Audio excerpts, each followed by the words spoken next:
Welcome back to the third and final episode of the tree removal. So we had to cut this up in a few different segments because one, I was working alone in the first two. The first two were more for fun, a little bit for educational purposes, but this third one is great. A few of my friends came over. They gave me a lot of help with this one. So the stump of the tree was quite a bit larger than what one man and an axe could handle in a few hours. So my friend, he had a chainsaw. Also, he had a wood splitter that we used, and it's kind of crazy how much of a difference just a wood splitter can make in something like this. So it's super exciting. You guys are going to get to see a little bit of that in action. I actually got my chainsaw stuck. I wish I would have brought the camera up so I could have videoed how we got that out, so y'all can kind of see a little bit of that, but we didn't do that. So here we are. Right now, it's just my friend Fanick that lives not too far from me. He's actually in the National Guard with me, so him and his wife and one of my other guard friends came over, and we started chopping this thing up and pulling brush into a pile. So basically, that's all we're doing in this first portion. But the second portion, bear with me, it's going to be a little bit loud just because, we have a wood splitter on, but it's going to kind of show you the difference between what I was doing in my first video and what this thing's capable of. It's pretty impressive, and I don't wish, I'm going to invest in one of these. We have a lot more trees to take down on the farm. While my friends were there, we actually looked over my property, and I thought it was only 100 feet back from my fence line. But we walked back there, and it turns out I have 100 yards extra of land that's just sitting there doing nothing for me. So we're definitely going to make a good use out of that. I have a lot of trees to clear. We plan on getting honeybees, and I think that's where I'm kind of wanting to put them. So there's going to be a lot of moving parts, but you guys are going to get to be there the whole time. So it's going to be pretty exciting. Also, a little update. I want to do some kind of giveaway, whether it's going to be $200 in Amazon gift cards or something like that. So I want to do it with all of my subscribers. So really just like and subscribe, and we'll get you in that drawing. And I'll give you guys more details about that later. It's kind of just an idea I'm tossing around right now, so hopefully we can get that into action within the next couple videos. But this was a really fun project. I haven't used a wood splitter since I was a teenager, so it was nice to get back into the swing of things and really just see how much better life can be with a little bit of machinery. So here in the next few seconds, we're going to pull this thing down, and we're really gonna freaking go to town on these logs, which would have took me weeks to split by myself. Not only do I not have a lot of time, but I also just get tired, as humans do. So here we go.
There it is, folks. So we just cut a lot more than I would have done by myself. this log, it's definitely heavy. A few times it took a couple of us to put these logs up here, but I'm not having to roll them across the yard, set them up, cut at them for 5 minutes, and until I am able to cut these. So this particular tree was actually sweet gum. Once we got down to the base of the tree, I realized why it fell. One, it had a lot of snow on it, and it was very wet snow, so it was super heavy. But two, there was a colony of ants in the bottom of it. So I didn't even realize that until the very end, and they were actually trying to rebuild their home, even though the tree was down. So we were fighting with tons of flies. We're just getting out of winter. Hopefully, I think spring, actually, we have a little bit longer spring, but we're just getting out of winter, just getting better weather. And this couldn't have been a more better time to do this, because I think a week after this it's snowed again.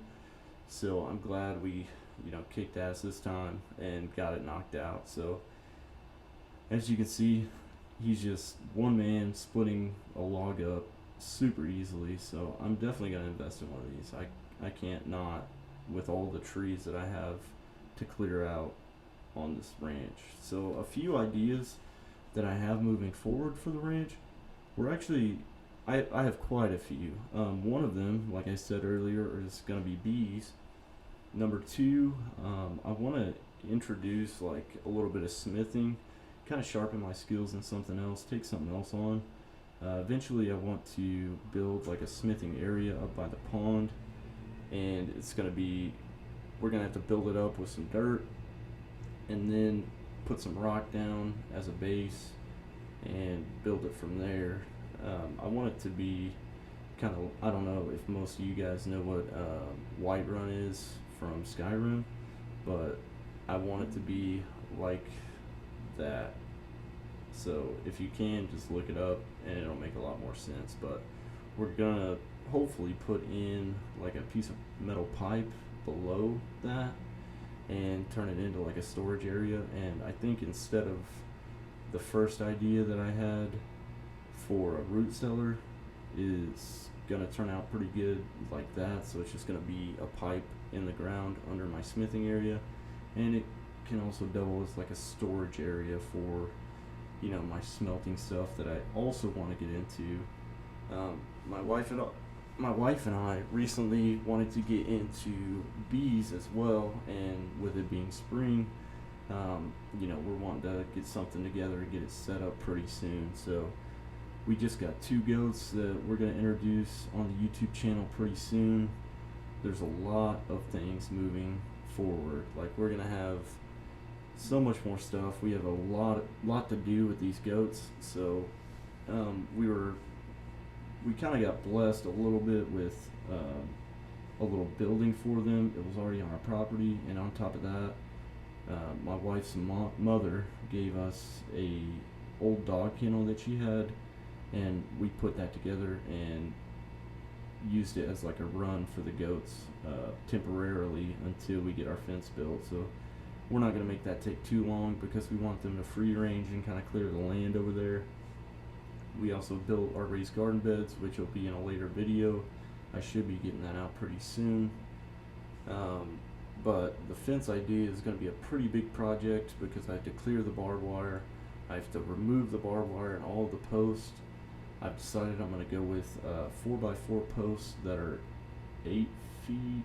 No, I'm sorry, 6 feet, because our goat fence is going to be 4 feet. So the 6-foot 4x4 posts are just going to go on the ground 2 feet and stick up 4 feet, and then we're going to put some goat wire around all of that. And we're doing probably 2 acres of land in that. And I recently went out there, counted the fence posts. They're about 6 feet apart. It's going to be about 700 and some odd feet of land that we're going to have to fence off. So it's going to be quite a bit of work, but hopefully I can borrow my dad's tractor and make that work a lot easier. But if not, we're just going to get a weed eater and a blade attachment, and we're going to do it all manually, which isn't a big deal for me. As I've said in older videos, I do not mind the manual labor. It's always good to get out there and get a little bit of exercise while you're fixing up your property. Owning property, on that note, is a lot different than like going to your regular 9 to 5 job. There's something about it that just like makes my day every time I do something on my ranch. So, anyways, back to the fence, and then we're gonna add some, I think, 2x4s or 2x6s to give it kind of a better, ranch look, I guess.